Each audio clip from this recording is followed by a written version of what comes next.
Bismillahirrahmanirrahim. Assalamualaikum warahmatullahi wabarakatuh.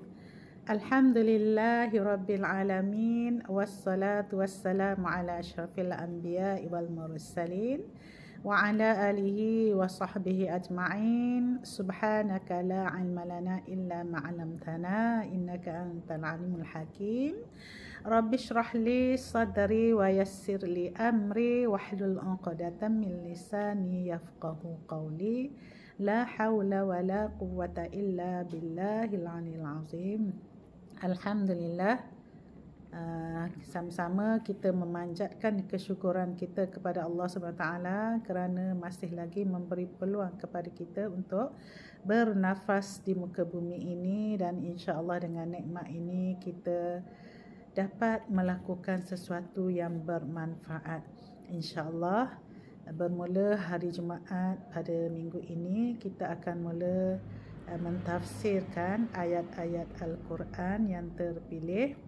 Dan sebelum itu kita cuba tengok apa yang dimaksudkan dengan tafsir, terjemahan dan juga tadabbur. Antara istilah yang menjadi kekeliruan dalam masyarakat hari ini ialah tafsir dan terjemahan. Terjemahan ialah alih bahasa makna pengertian bagi ayat Al-Quran kepada bahasa lain. Manakala tafsir ialah huraian serta pemahaman mendalam berkaitan tentang ayat-ayat Al-Quran.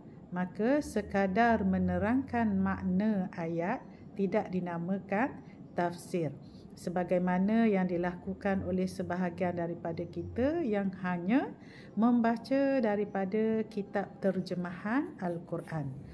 Istilah tadabbur pula semakin masyhur dalam pengajian di masjid dan juga di surau di negara kita.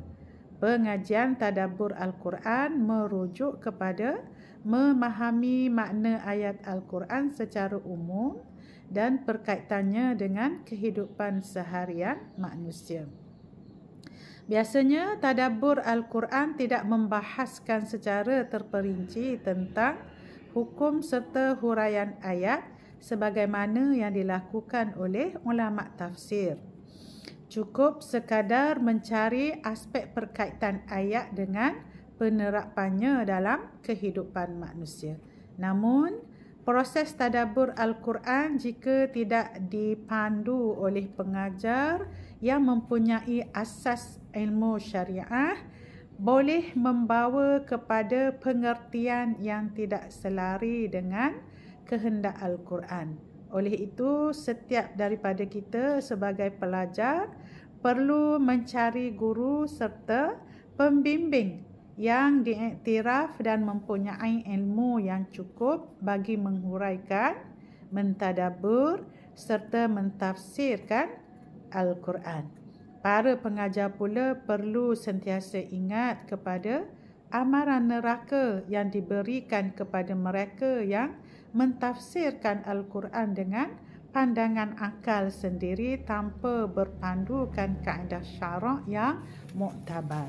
Jadi fahamlah kita bahawa ilmu tafsir ini ilmu yang membahaskan tentang Al-Quran dari aspek maksud yang dikehendaki oleh Allah SWT berdasarkan kemampuan manusia. Jadi pengertian tafsir ini diambil daripada kitab Manahilul Irfan.